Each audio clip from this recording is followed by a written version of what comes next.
Karibuni kwenye kipindi cha Kijana wa Thamani na Mwalimu Stella. Leo tunaenda kujifunza mambo ya kuyafanya ukishajitambua wewe ni nani, unafaa katika nini, hufai katika nini, tabia gani na mwenendo gani unakukwamisha kwa namna moja au nyingine kufanikisha yale mambo ambayo unayapanga. Kwanza kabisa, anza kushughulikia mapungufu.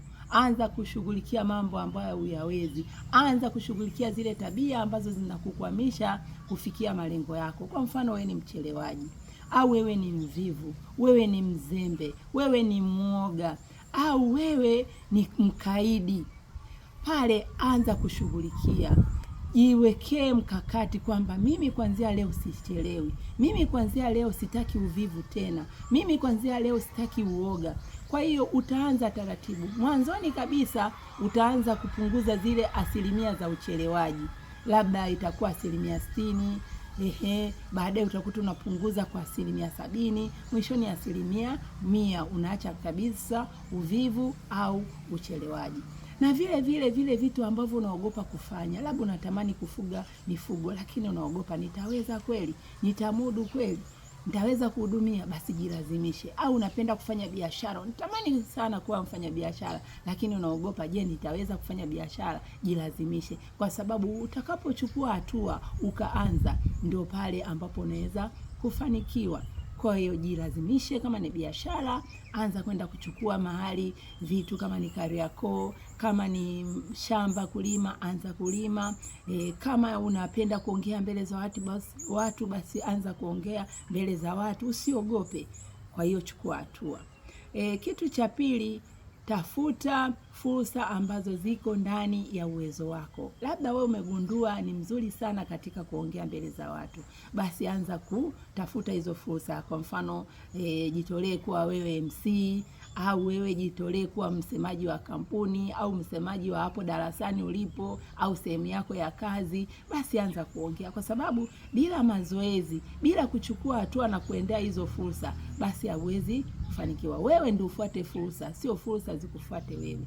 Kwa hiyo kama ni uongozi, anza kuanzia sehemu ulipo. Unaweza kuwa kiongozi wa mtaa, kiongozi wa darasani, mwishoni unapanda unakuwa wa labda kata fulani, mwishoni wilaya, mwisho unakuja kuwa kitaifa au kimataifa. Kwa hiyo anza kidogo kidogo kutendea kazi au kufanyia kazi zile fursa ambazo umegundua unazo.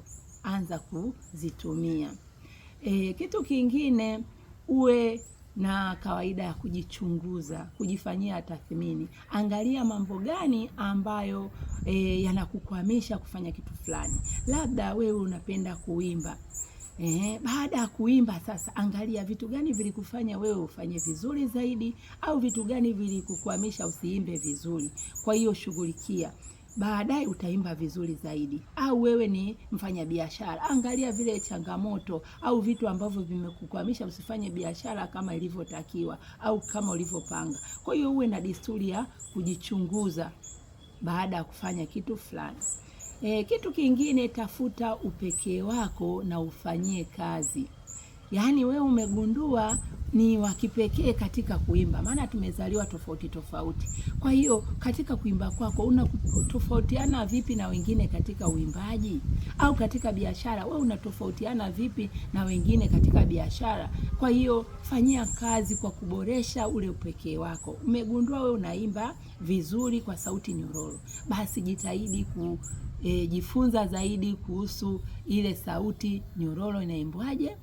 Au jitahidi kufanya nini? Kufanya mambo mbalimbali ambayo yatafanya uimbe vizuri, kwa sababu umegundua kipawa chako ni kuimba. Hata kama mfanya biashara, utofauti wako, labda unajua kukaribisha vizuri wateja, basi boresha katika ukaribishaji. Somea au jifunze kwa watu ambao wanakaribisha vizuri. Kitu kingine, tafuta majarida mbalimbali au na makala mbalimbali au video ambazo zinazungumzia kile kitu ambacho unataka kujifunza au unataka kukiacha. Labda umegundua kwamba uoga au uzembe au uoga au kitu chochote kinakukwamisha ili usiweze kufanya kitu vizuri. Basi sasa anza kusoma, kujifunza kupitia makala mbalimbali, kupitia video kwenye YouTube huko, au kupitia mafunzo mbalimbali, inaweza kawa semina au kozi fulani, ili uweze kuboresha au kuacha kile kitu ambacho unataka kuacha, au kuboresha ule ujuzi ambao unataka kuboresha.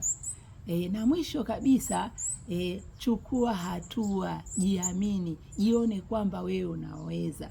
Kwa sababu hata Mithali 23 mstari wa 7 nasema, ajionavyo mtu nafsini mwake ndivyo alivyo. Kwa ukijiona unaweza, ukijiona unafaa, ukijiona wewe ni bora, utakuwa hivyo. Kwa hiyo jiamini, jione unafaa, jione unaweza, jione utafanya vizuri.